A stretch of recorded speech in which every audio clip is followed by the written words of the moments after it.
밀크 커피 반점은 어떤 질환인가요?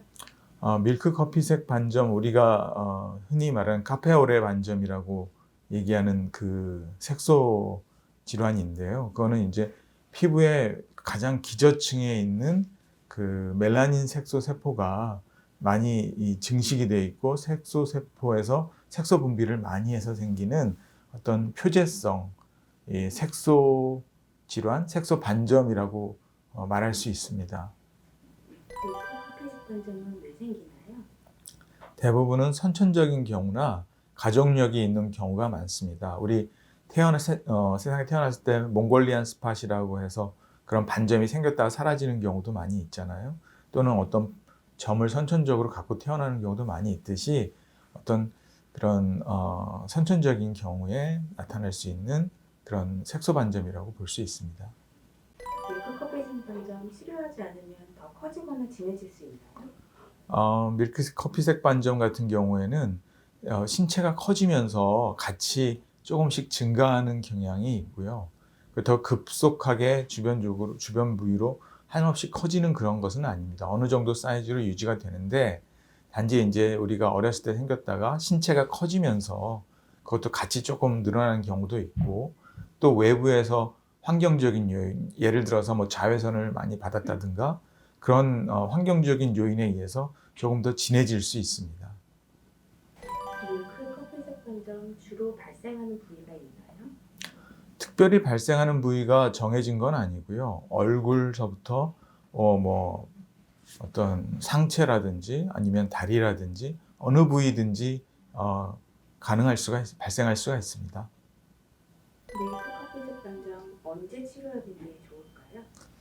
대부분은 이 어렸을 때 치료하는 게 좋다고 돼 있거든요. 보통은 그래서 한 5, 6세 정도 이상 되면 그때부터 치료해도 무난할 것 같습니다. 특히 성인이 된 후에 치료하는 것보다는 제 경험상으로는 이 가급적 나이가 어렸을 때 치료하는 게 훨씬 치료 효과가 좋은 것 같습니다.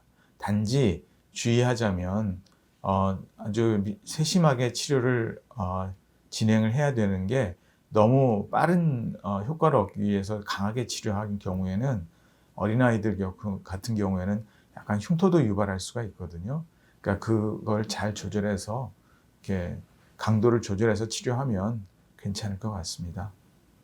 밀크 커피색 반점은 치료가 다른 색소 치료보다 힘든가요? 아무래도 선천적인 색소 반점들인 경우에는 다른 일반적인 색소 반점보다는 치료가 조금 어려운 건 사실입니다. 그리고 밀크 커피색 반점 같은 경우에는 치료가 잘 되었다 하더라도 시간이 지나면 조금씩 다시 재발하는 경우가 있기 때문에 아무래도 치료가 잘 되었다 하더라도 중간에 한 번씩 이렇게 팔로우해서 좀 올라오는 것 같으면 치료를 하는 게 좋습니다.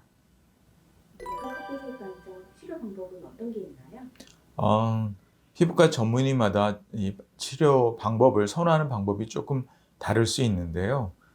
저 같은 경우에는 그 표면을 좀 깎아낼 수 있는 프랙셔널 레이저하고 그다음에 음, 롱펄스 엔디아그 레이저하고 아니면 쇼펄스 큐 스위치 레이저하고 또 롱펄스 알렉산드라이트 레이저하고 이런 레이저를 그때그때 좀 복합적으로 사용하는 것이 저한테는 가장 좋았습니다. 밀크 커피색 반점 치료 기간은 어느 정도 걸리나요?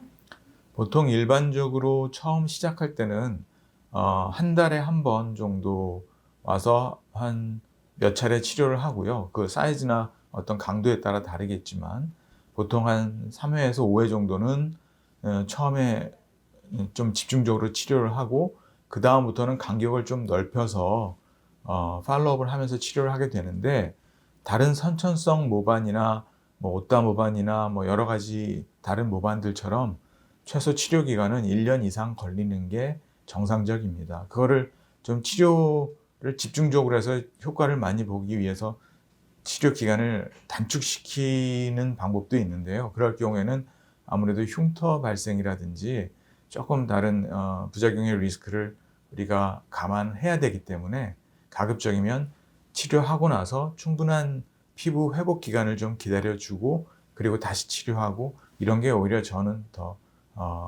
좋다고 봅니다. 밀크 커피색 반점 부위에 따라서 치료 난이도가 다르진 않나요? 제가 직접 치료를 해보면 이 얼굴에 있는 밀크 커피색 반점인 경우에는 비교적 치료가 조금 더 수월하고요.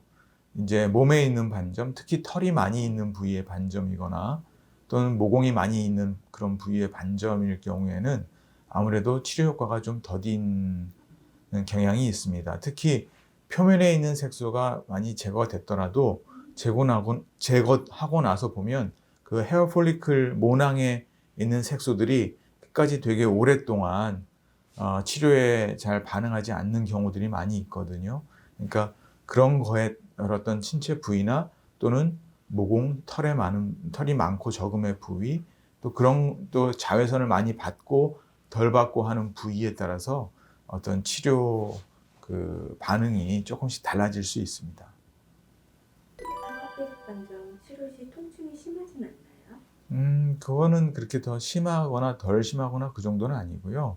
아무래도 표면에 있는 색소 질환이기 때문에 아주 깊게까지 치료를 하지 않는 방법이기 때문에 그렇게 크게 통증을 유발하지는 않습니다.